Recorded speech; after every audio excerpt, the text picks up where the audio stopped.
Welcome, my friends, to this episode where we will take a look at the PMP exam and break it down to better understand the lay of the land. It starts off like this. We have project management, which is a very wide topic. Project management can be broken down into two categories, largely, right? We have an agile approach to project management, and we have a predictive approach to project management. Okay, now, as you study for this exam, it is important that you master the concepts associated with agile and predictive. The reason for that is both of these will contribute to another flavor of project management known as hybrid. But in order to get good with hybrid, you need to understand agile and predictive fluidly. Let's jump into the world of agile first. Now, for agile, you need to understand this. When we say agile, you need to understand that agile is predominantly all about a mindset to the world around you. So think agile, think mindset first. This mindset will, at the end of the day, affect your behavior. So instead of just thinking agile, you will start being agile in your behavior. And ultimately, it will become a culture in your world. And that's why when I teach Agile to my students, I first of all begin with the Agile Manifesto at agilemanifesto.org. That's your starting point. You need to understand the 4 values and the 12 principles. The 4 values at a very high level focus you on human interaction as being super important first over processes and tools, being focused on getting a working product as opposed to comprehensive documentation. We place more value on individuals and interactions. We place more value on working product. We place more value on customer collaboration over contract negotiation. We place more value on responding to change over following a plan. This philosophy drives everything else.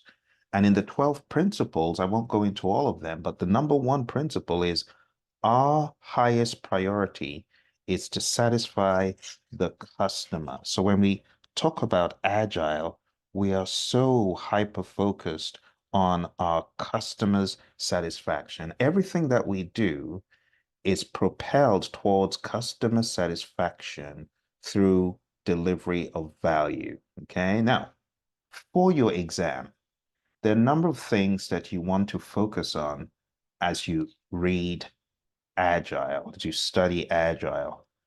I'm going to put some of these here. Number one, you got to understand, as I said, manifesto, the values and the principles. 4 values, 12 principles. Next thing I want you to really hammer down on is your understanding of Scrum. Scrum has a 3-5-3 configuration. Scrum is a framework. You need to understand that this is a framework, okay? A framework that is flexible and fluid for you to add things within certain limits, okay? I go more into that in the class, but at this level, you need to understand Agile is a mindset. The manifesto, values, and principles guide us to be agile in all that we do. Scrum as a framework helps us embody the principles and the mindset. and to practice those things through a framework. Now, in addition to Scrum, I need you to understand the concept of Kanban, because Kanban is another framework, if you will. And through this framework, we want to limit our WIP. We have a display, the Kanban board. You need to understand what the Kanban board is all about. The Kanban board is a transparent way of showing what is happening at any point in time, similar to the concept of the backlog used in Scrum. As you study for this exam, my friends, you also need to add your understanding of lead time and cycle time. And as you study Kanban, this will help you. Now, remember, as we're studying Scrum, there's going to be other things that come into play within Scrum. So even though this is not technically part of Scrum, you need to understand the concept of user stories for your exam, right? You need to understand what this 353 is all about. So we're talking about the sprint planning, the daily Scrum, the sprint review, and the sprint retrospective. Understand all those. You also should understand things not talked about here, like in the world of the PMI, they talk about backlog refinement in the Agile Practice Guide. Understand that. Understand the concept of servant leadership. Understand the concept of backlog preparation. These are things talked about in the Agile Practice Guide. And for that reason, I am going to add to the list of things I want you to do here the study of the Agile Practice Guide. So let's do that, the study of the Agile Practice Guide from the PMI. Okay. I also want you to add to this as you study Scrum, I want you to study the Scrum Guide. And you can get the Scrum Guide at the website scrumguides.org. Scrumguides.org. This will help you understand Scrum as presented by the co-creators of it. So Agile goes deep, okay?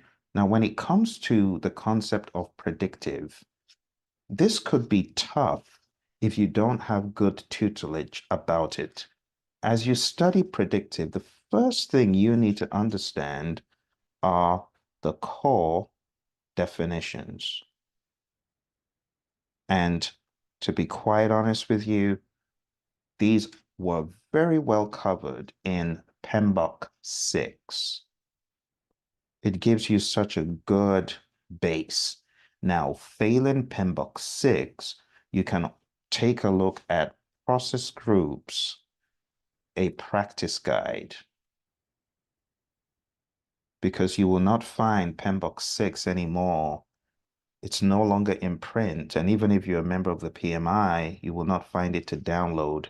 What you're going to find is the 7th edition, which has its place, right? The 7th edition is, of course, where you want to go to understand the 12 principles, okay, of project management. Understand the 12 principles in PMBOK 7. All right. Now, I have a book where I tackle predictive really deep, and this is called Project Management Essentials. I'm going to endeavor to put a link below. If you don't see it, please alert me, and I will put it there for you because predictive is a beast, and it's hard to navigate if you don't have expert help. So core definitions is key. Understanding the 12 principles at that high level comes next. After you've understood the concept of the definitions, project management is the application of knowledge, skills, tools, and techniques to project activities to obtain an outcome through the delivery of a product, service, or result known as a deliverable. So you got to get good with your PM 101. What is a program? What is a project? What is an operation? What is a portfolio? These are things that are going to help you. And then you get into understanding of project documents like a benefits management plan, a benefits register, the concept of a business case. These are things that are going to help you as you navigate this world of PMP prep. Okay.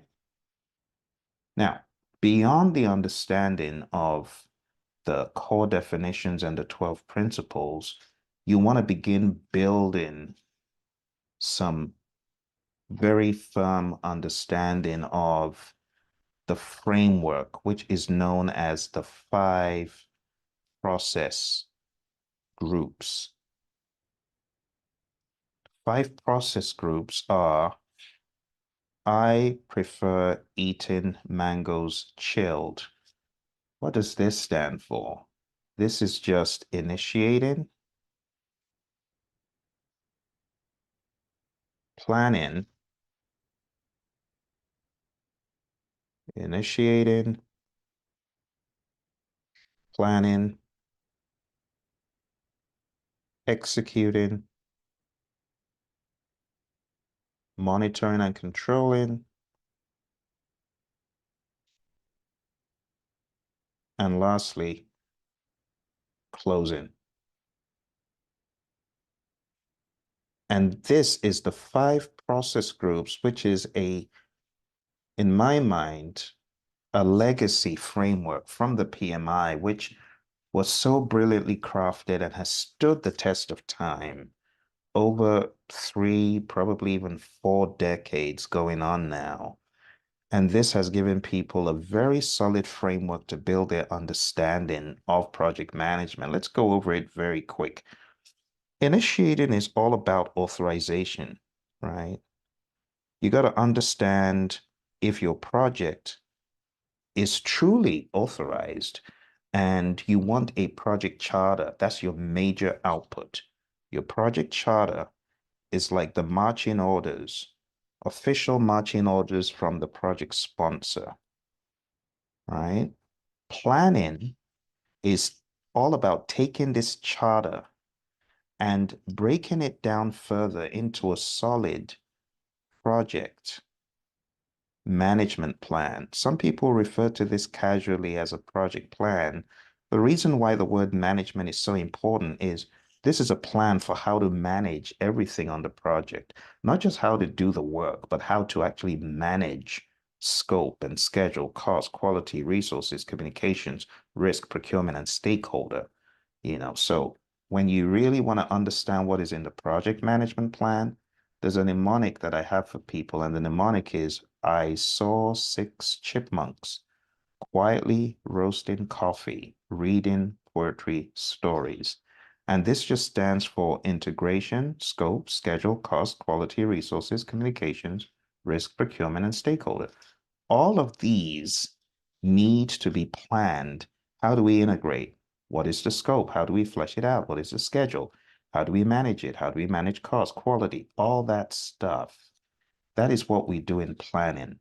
But we'll come back to these areas of knowledge eventually. When it comes to executing, what you're doing here is carrying out the plan. You are carrying out the plan, the project management plan you're doing. And one of the things you're going to get out of here is, of course, your deliverable, which is a product, service, or result of some sort. Going over to monitoring and controlling, what we're doing here is check to make sure everything is going according to plan, and if not, act. This is your check-in and your acting. And as a result of check-in, you might need to do things differently. Act.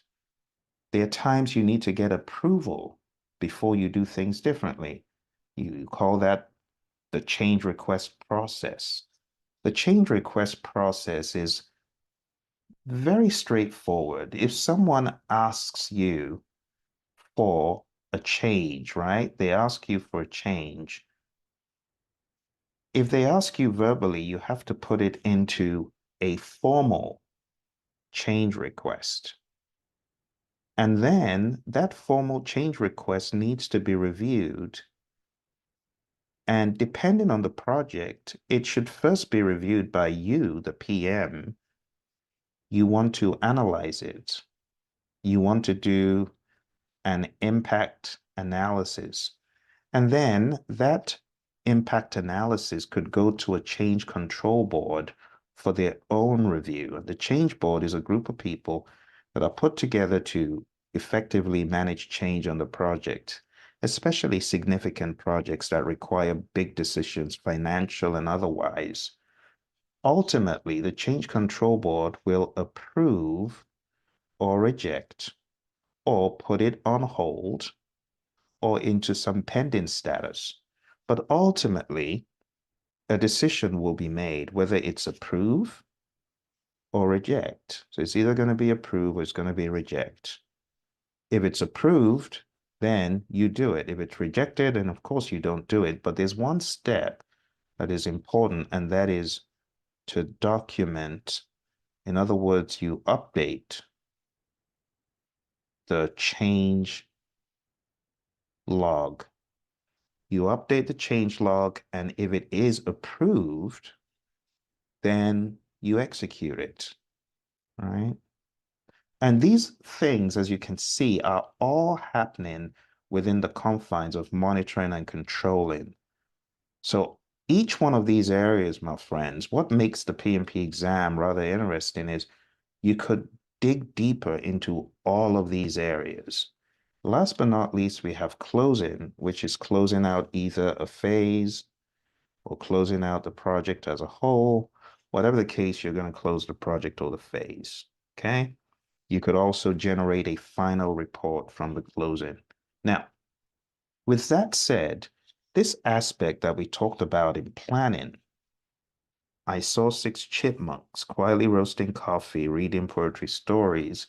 This is actually another way of breaking down the areas on the exam, if you will, or project management in general. Now, we don't call them groups, we call them areas. We call them knowledge areas. So this last piece that I want to go into here, we're going to call these knowledge areas. So let's have the knowledge areas over here. And these are again part of the PMI's legacy classic. This is classic. I mean, it's like you got a vehicle from the 60s and 50s and 40s. This is like vintage stuff. Now, I'm not saying knowledge areas are from the 50s. Yeah, they kind of grew from the 60s, 70s, 80s, and they got to where we are today. In fact, if you wanted to argue, you could say from the early 1900s, there's been the likes of Henry L. Gantt and uh, Frederick Taylor and people like that responsible for scope and schedule coming to what it is today, and many other names we won't go into. But the summary is this. In knowledge areas, you have this breakdown. Here's another mnemonic. I saw six Cubans quietly rolling cigars, really puffing smoke. It's a mnemonic for visual, okay? I'm not saying go get nicotine. That's not what I'm saying. I'm just giving you alternatives. So you could use a chipmunks or you could use the Cuban mnemonic. A lot of my students, for some reason, they love the Cuban mnemonic because it's quite visual. Okay, so we have integration. What is integration? Integration is the weaving together of all the elements of the project into one cohesive whole. In integration, there are 7 things talked about. You develop the project charter. You develop a project management plan. You direct and manage the project work. You manage project knowledge. You monitor and control the project work. And you close. But before you close, You perform integrated change control, close project or phase. You can see this gets quite involved. 1, 2, 3, 4, 5, 6, 7 things. Now, you need to know what you're doing in these 7 things.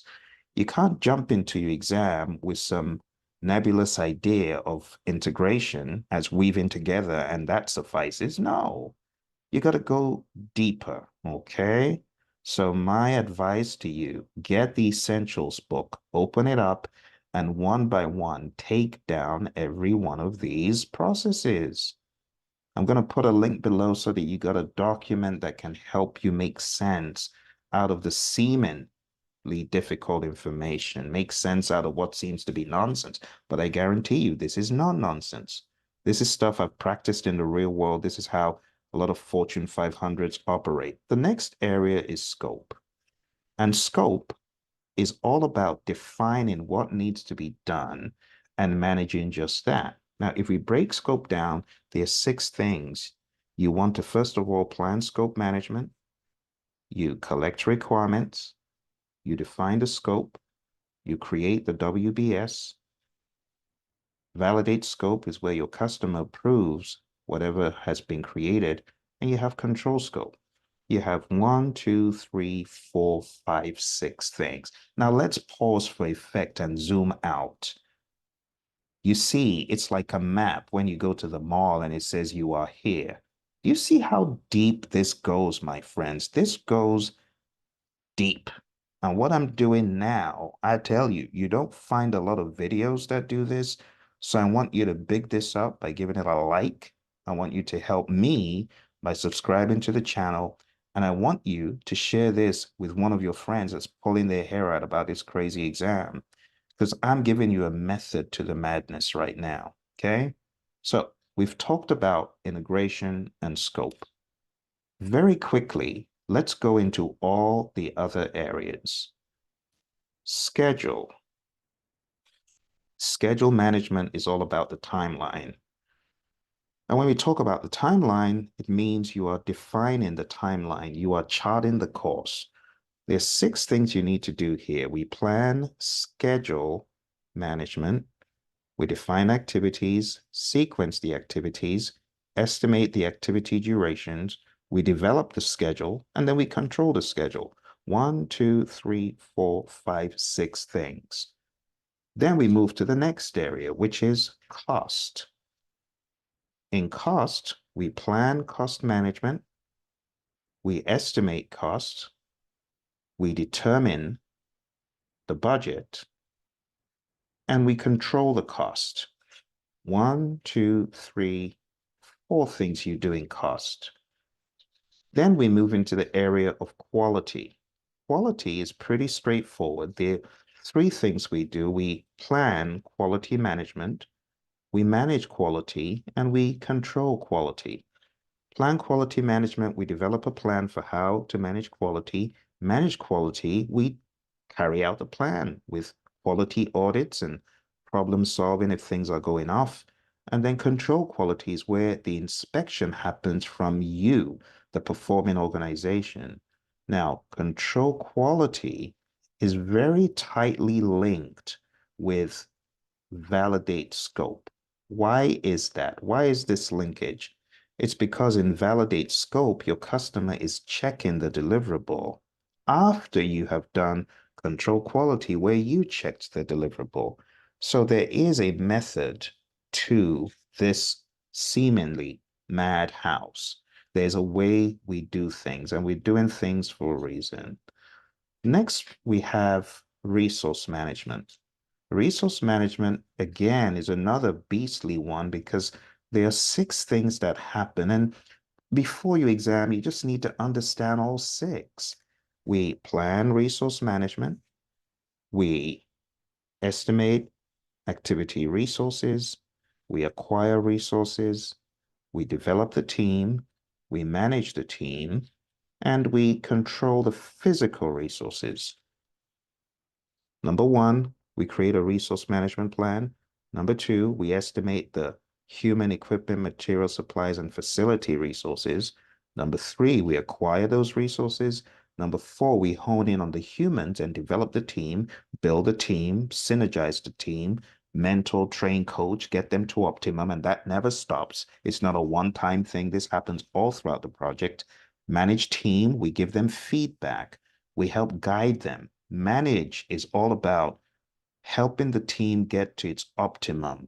The word manage can be a bit misleading because we also espouse leadership ideas here to big the team up, to inspire, to motivate, to encourage, to direct, to keep team structure in place and things like that. Now, control resources is really all about the physical resources, making sure that they were used as planned, they were available as planned, and things like that. Next one we have is communications. And in communications, it's very straightforward. We have three things. We plan communications management. What are we going to communicate? Why and when? That's the first thing. Number two, we manage communications. In other words, we communicate. This is where we do the communications. And number three, we have monitor. Very important to know it's monitor, not control. Monitor communications. And this is where we check to ensure communications are going according to plan. Now, when we dive into the world of communications a bit more, you need to understand how to think. If you are a project manager on a project and you have three people on the project, one, two, and three, you have how many channels between them? Obviously, it's three. But if you throw in a fourth person, how many channels do you now have? Well, you could count them, or you could use the formula. Number of channels equals to n times n minus 1 divided by 2. If you put in 4 times 4 minus 1 divided by 2, you have 4 times 3 divided by 2, right? 4 times 3 divided by 2, 12 divided by 2, and that's 6. So if you count them, you can see them. 1, 2, 3, 4, 5, and 6. But you don't have to count them when you've got a formula. Now, someone says, but Phil, is this formula going to be tested on the exam? No, it used to be. It's probably not going to be tested. But what this helps you understand is if you're a project manager with 13 people on your project, you could potentially have 13 times 12 divided by 2. Think about that. Lines of communication. Now, what should you do as a sensible project manager? Well, as a sensible project manager, this would probably give me 156, if I'm not mistaken, divided by 2, and that will give you 78. You have 78 potential lines of communication. Wow, that could be very problematic. So what could you do? You could stem the communication. You could limit it between various channels. That is what this is getting you to think about. Just to give you some context for what you might have heard about in project management space. The next one is risk. Risk is a beast. Risk has 7 areas of concern. Number 1, you want to plan risk management. Number 2, you want to identify risk. Number 3, you want to perform a risk analysis. Number 4, you want to perform a quantitative risk analysis. Number 5, you want to plan risk responses. Number 6, you want to implement the risk responses. And last but not least, you want to monitor the risks. So this could be quite beastly to manage. Number 1, create a plan for how to manage risks. Number 2, identify the risks. Put them in a risk register where you have the risk, you have the ID of the risk, you have things such as the risk score. You have the person assigned. You could say you have the risk owner, you have the risk action owner, and many things like that, which I won't get into here because this risk register is going to be populated all throughout the project. Okay, so in here, qualitative risk analysis, that's going to be our risk score. Quantitative risk analysis, we could also have the expected monetary value, which we get from there. And that could be something else, on and on. The risk response, you could also plan the risk response. Are we going to accept? Are we going to transfer? Are we going to escalate? Are we going to avoid? Are we going to mitigate? What are we going to do? If it's negative, all that stuff will also come into play. So this, my friend, is not a one-time thing. This happens all throughout the project. We're always thinking about risk. We should. Now, when it comes to quantitative risk analysis, be aware that quantitative is different from qualitative. Qualitative risk analysis is very similar to this, right? Qualitative risk analysis in the area of the risk score, we could have the probability rating and the impact rating. If the probability rating is a 5 and the impact rating is a 2, then the risk score, and this is qualitative. Remember, this is qualitative. The risk score is going to be the probability rating times the impact rating, and that will give you a 10. If you had another risk of a 3 and a 5, then the risk score would be a 15. This score is qualitative. It is not absolutely quantitative. It's on a scale. That's not quantitative. That's qualitative. Now, quantitative is different. In quantitative risk analysis, we're talking about absolute probability and impact. So if there's a risk with a probability of happening being 30%, and let's say the impact from expert judgment or from historical discovery is 50,000, then what we call the expected monetary value or risk magnitude, right, is going to be equal to probability times impact. But remember, this is in percentage times the dollars. So this is going to be in dollars, and this would be 15,000, right? That would be 15K. This would be your expected monetary value, or people would say exposure for that risk event, if you will. Now, this is a bit of a primitive way of looking at it, but for your exam, it's important you understand risk score is not quantitative. Expected monetary value is. That's a little bit deeper than what I would expect to find on the exam, but nonetheless, it is helpful to know it, okay? That's number 4. Number 5 is planning risk responses.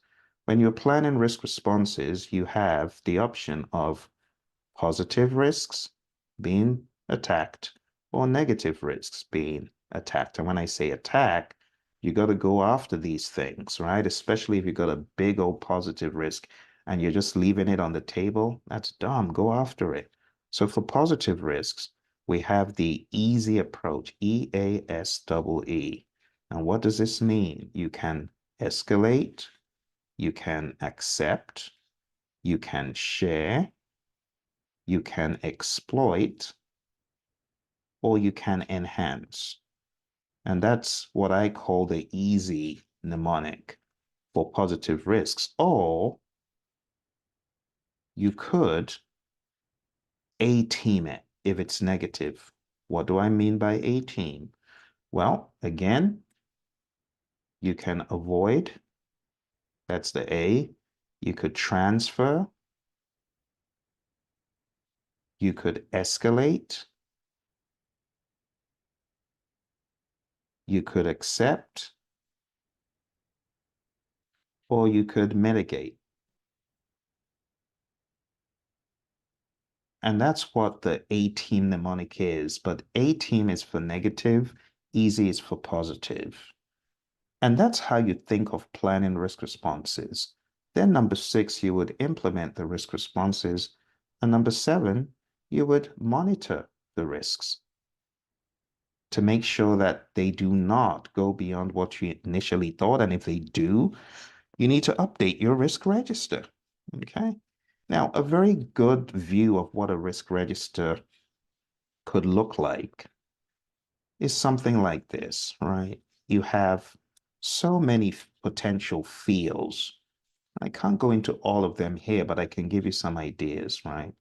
So for your risk register, you could have your risk ID. It could be as simple as a 001, a 002 and stuff.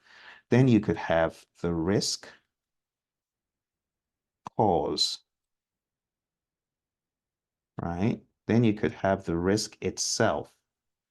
Then you can have the risk effects. And these are things you want to discuss with the team. So when you have this kind of framework for risk, it just helps you do a thorough job. Let me give you a simple example. The risk is a fall on the job site. The cause is a wet floor. The risk effect described could be broken bones, injury, lawsuit, things like that, right? Things like that. And that's how you want to think when you are looking at your risk. Cause, risk, effect, not just the risk on its own, but it's the cause, the risk, and the effect. Okay, that's the general idea. Now, you get into the probability rating, the impact rating, and in my example, on a scale of, let's say, 1 to 5, right? You could say it's a 3 and a 4. And then you have the risk score, and that would be a 12. Okay. Then you go a step further, and you don't always have to, but you could have the concept of quantitative risk analysis. So you can see this is becoming very, very intense.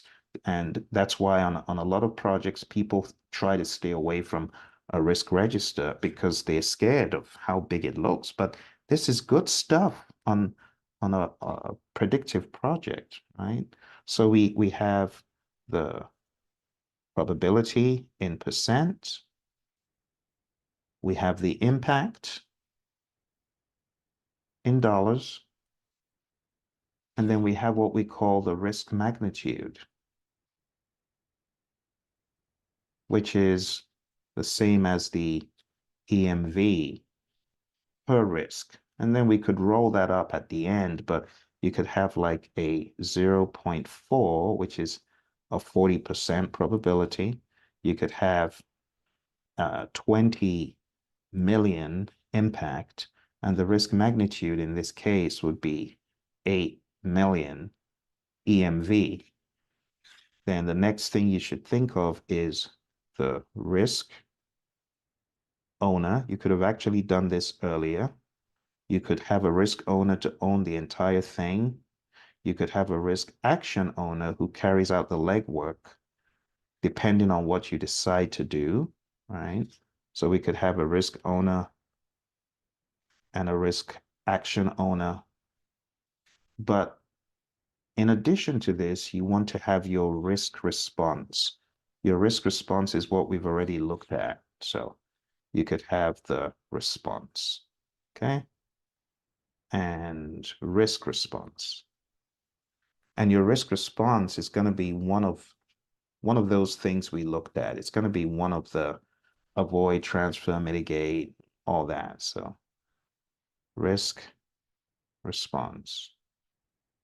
I know some of you in your firms use this and you call it other things, but it's going to be the A team. Avoid, transfer, escalate, accept, mitigate. And you could say, okay, with this, we want to avoid, right? And you could have a description of the avoidance scheme. You could say, clear the floor and designate someone to be there 24/7 designate uh, uh, a janitor 24/7 at the entrance. And that's your avoidance strategy. Your avoidance strategy is to make sure there's always someone there such that the floor never is wet. Now, you could say that's a mitigate, you could argue it, but assuming the person's doing a great job, that isn't avoidance. So you could have a risk response description, right? Risk response description. All right. And then lastly, you want to have a way of tracking. You want to have the status, right? And it could be open, it could be closed if that time window where the risk could happen has passed. So you want to have your status, and then you could have another field where just open comments. And you could have things like open commentaries from team members. You could have an update. You could have a lessons learned as far as that is concerned. There's so many things you could add to your risk register. But the summary, my friend, is you have a lot of fields to understand. So I'm hoping that going through risk with you is going to help you see it in a different light. All right. So remember where we are. You are here. We have come all the way from up here, going over every one of these, going over scope, schedule, cost, and so on. You kind of get the idea now. You see the 40,000-foot view. See quality over there, resource, right? Communication. And now we are on to risk, which we're finishing up here. Risk.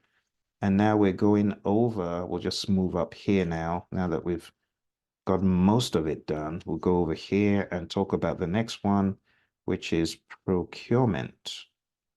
And procurement is very straightforward.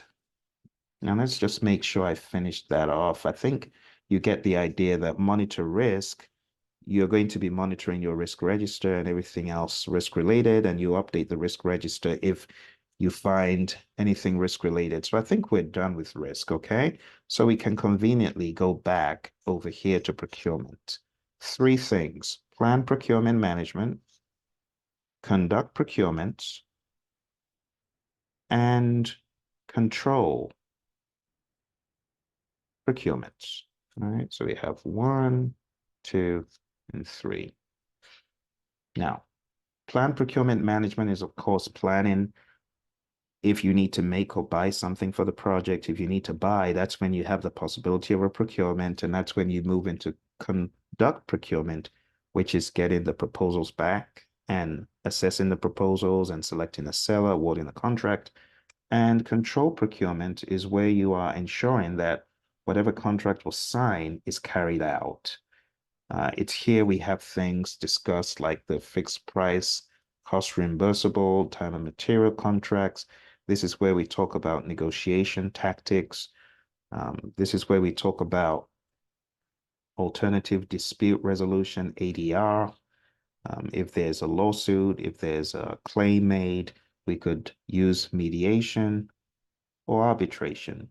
And we call that alternative dispute resolution. There's a lot of stuff that we could talk about.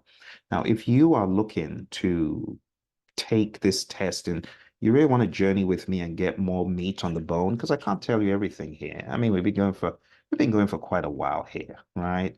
So if you want to study with me, go on down to tinyurl.com.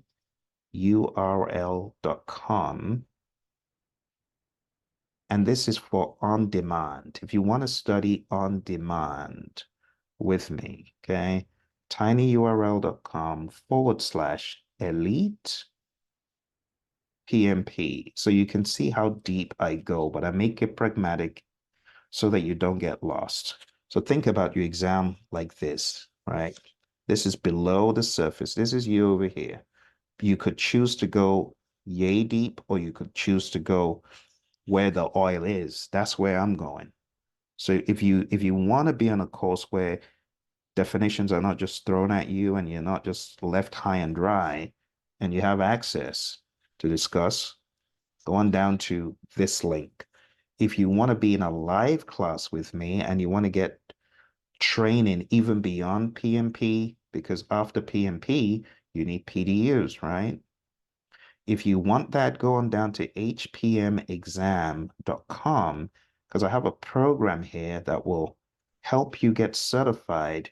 But not just that, I will support you with 10 PDUs after you get certified and teach you how to be a real success. So this is for live via Zoom, right? And I've got a ridiculous steal going on right now that you will get PMP training plus success after the PMP, everything to do with how to navigate life after the PMP exam, how to be a real success based on the great work of my mentor, John C. Maxwell. If you want to be part of that, go to hpmexam.com and you'll have a lifetime support from this training I give you.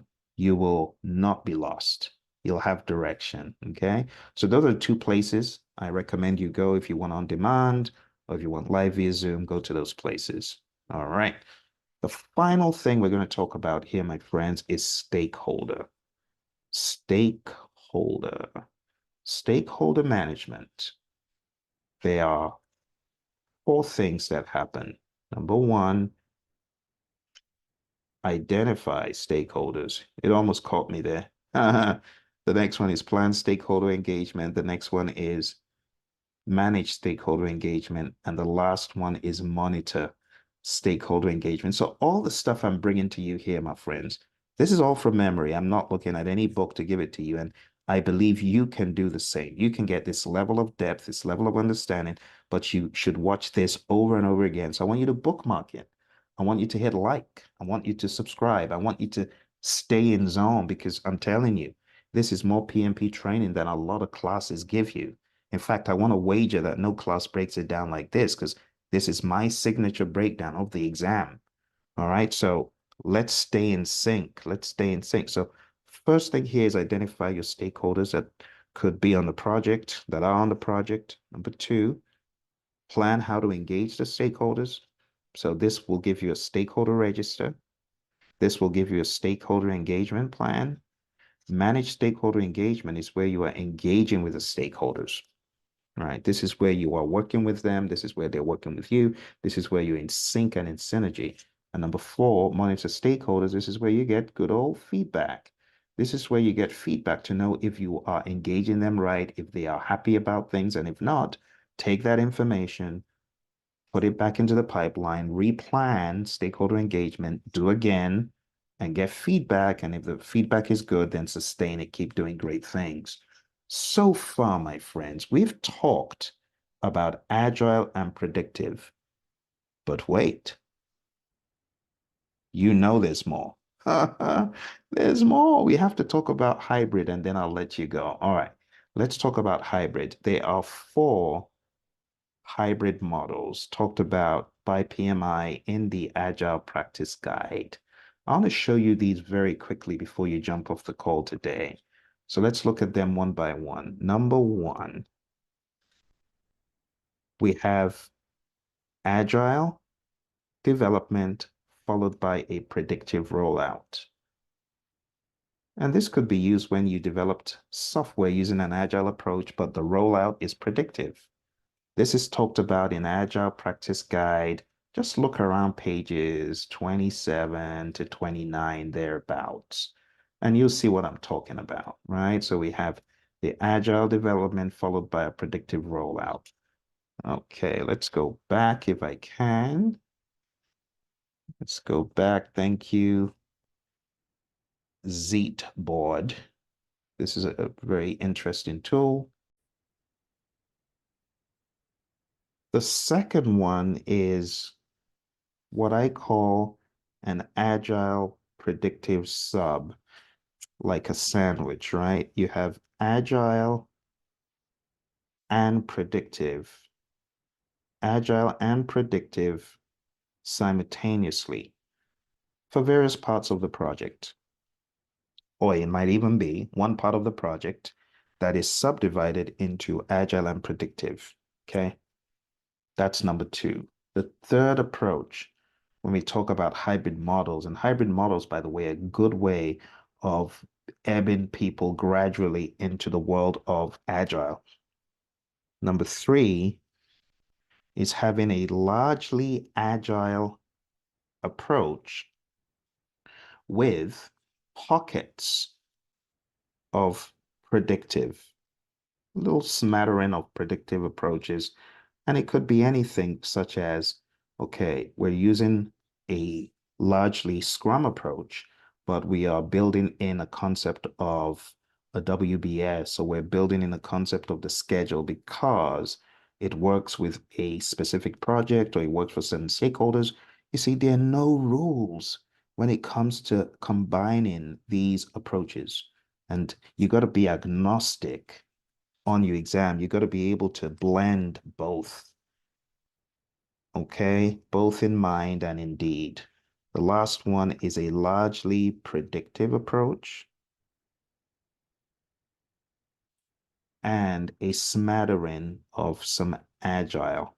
So, for example, imagine you're doing an approach that is largely based on the 5 process groups, but you throw in a little bit of some daily stand up. Well, that's going towards agile, or you throw in a concept of using some little bits of a phase could be done in iterations, whereas the rest is done using a predictive approach. So that's what we're talking about. Okay. And those are your 4 approaches to hybridization. With this understanding, my friends, you are almost done with everything you need to know for your PMP exam at this high level. But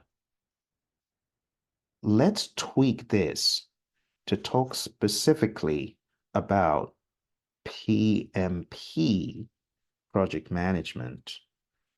To get a good idea of PMP project management, you need to understand the 3 exam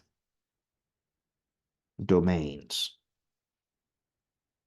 And the 3 exam domains are people, process, and business. Okay. Now, you saw how deep I went in all these areas, my friends. People at a high level is all about humans on the project, how they interact, how they synergize, how they overcome the concept of conflict. Conflict is big, leadership is big, management of the team structure is big, coordination and facilitation, things like that, emotional intelligence. You need to get good with those. For process, a lot of the process stuff is covered in Scrum, Kanban, and the process groups and knowledge areas. So process is 50% of your exam, and a lot of it is about the process groups, the knowledge areas, the frameworks, anything framework related, right? The tools of project management. You could call them methods, you could call them models, you could talk about the artifacts, whatever you want to call them. Some people will call them inputs and outputs, and that's okay. But the exam is not hyper focused on the names they call it. It's really, why am I using a business case? How does it differ from a benefits register?